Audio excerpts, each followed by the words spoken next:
What role does ego play in an entrepreneur's success? No, I'm going to do it. I'm going to go against everything that everybody around me is saying, and I'm going to do it. And I'm confident enough to say that I can do it. Your success really in anything is 80% mental and 20% strategy. There are myriad ways that I think ego impacts somebody's success.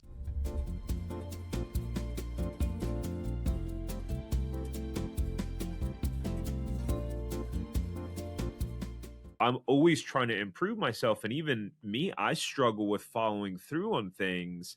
But like that can be the difference maker. Like if that guy would have said, man, I got bills to pay. I'm not going to keep building the relationship with these people who chose a different contract. Let me go chase the short term dollar, which I'm sure in some cases you still have to do that because you have bills to pay. But he could have easily not followed up with that agency and not gotten the contract.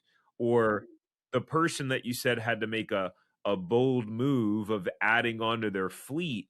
What I'm hearing is, and having been an entrepreneur, and I think where people can really emotionally connect with it, is that moment where you have to make a decision to take out an extra loan, to spend more money, and you're not sure if the money's going to be there on the back end. And taking that leap of faith, that jump, trusting that the parachute is going to open, Mm-hmm. can be the difference between, your dreams coming true or not. And it's having that 100%. I'm kind of willing to fail forward mentality. 100%. Yeah, it is you know, the most amazing things happen on the edge of discomfort, right? And if it doesn't feel risky, if it doesn't feel uncomfortable, it's probably not worth it. And so yeah, I have a size 14 shoe. I wear a size 14, and I often say to our franchise partners, when they reflect back on, hey, remember that time when we were so worried and you guys encouraged us to do it, you pushed us over the edge, and yeah, you got the big size 14 boot in the butt, saying, go get it, go get the vehicle, go make it happen. And trust in the process, trust that it's going to work. And over and over and over again, we've seen that the locations the locations that are performing, say, in the top 20%, there's a story in each of their history that is aligned with that. Somewhere along the line, they had to make a tough decision, buy a bigger vehicle, increase their fleet, hire more people, whatever it was. And so one of the beautiful things about our model is this ability to scale up capital with revenue. Where it's a challenge is that you face these big humps where you get this big opportunity that comes along, and that's when you have to go spend the money. Well, you have to remember, you didn't spend it when you launched the business. You spend it when there's revenue opportunities there.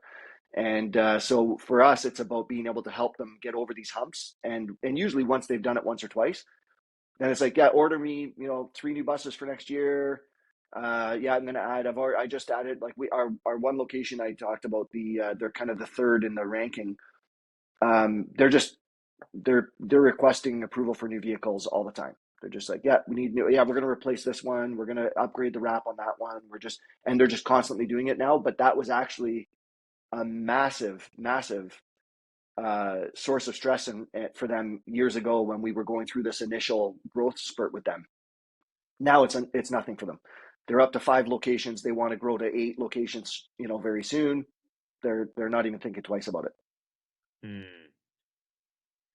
And so, you mentioned kind of ego, and Mm-hmm. it's an interesting term to talk about in the scope of an entrepreneur in business. I'll preface with my belief is that it your success really in anything is 80% mental and 20% strategy. What role does ego play in an entrepreneur's success or lack thereof? I think the ego is not always all negative. I think there's a certain sense of there's a certain correlation, I think, between confidence and ego, and you have to have some confidence for sure to make some bold moves and to go after large opportunities and to listen. I think one of the biggest reasons that people don't get into franchising or don't get into business for themselves is the nattering from friends and family saying, you're crazy, that they're selling you a bag of tricks. They're hearing all kinds of negativity from friends and family who really ultimately are saying that because they wouldn't do it. And so it takes a little bit of ego for that person to say, no, I'm going to do it. I'm going to go against everything that everybody around me is saying, and I'm going to do it. And I'm confident enough to say that I can do it. So I think that's where you want to have a certain element of ego. If you're very insecure, if you aren't confident in yourself, if you have a lot of everybody's got imposter syndrome, but if you've got a ton of it, you're probably not going to make that jump. You're not going to make the leap into business ownership. Where it starts creating an issue is where where it is overconfidence, and ego is often correlated to overconfidence, and so when somebody says their ego's getting in the way, it's just, well, it's just overconfidence. But actually, it's oftentimes insecurity, it's fear, it's it's rooted in some other thing that's going on in somebody's life. And what I find so interesting is all you have to do is talk to your family and friends, and you won't find one person in the group who has it all together, right? Mentally, emotionally, even physically, you're never going to find a person who's got it all together. Everybody's got something going on. Everybody's got a little bit of a struggle happening. And so as a franchisee coming into a system, one of the obligations as a franchisor is to peel back the onion and find out where that lies. What are the challenges that they're facing? Is it an insecurity? Is it imposter syndrome? Is it overconfidence?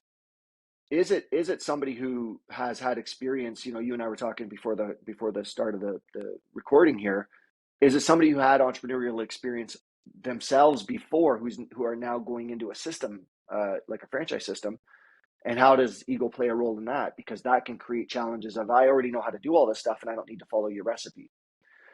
And so there are myriad ways that I think ego impacts somebody's success. And going back to your original commentary, I completely agree that I think it's even more than 80% attitude and mental gymnastics to run a business. We're not reinventing anything. The strategies have been there for hundreds of years. The way to influence people. There's been books written back in the 1800s that are still relevant. Leadership is changing to a degree. Like, some things are changing, but by and large, we're not really reinventing anything. We're just rethinking or reimagining how to apply the same age-old principles. And so if that's all consistent, if that's all the same, then what is it that creates business success and failure?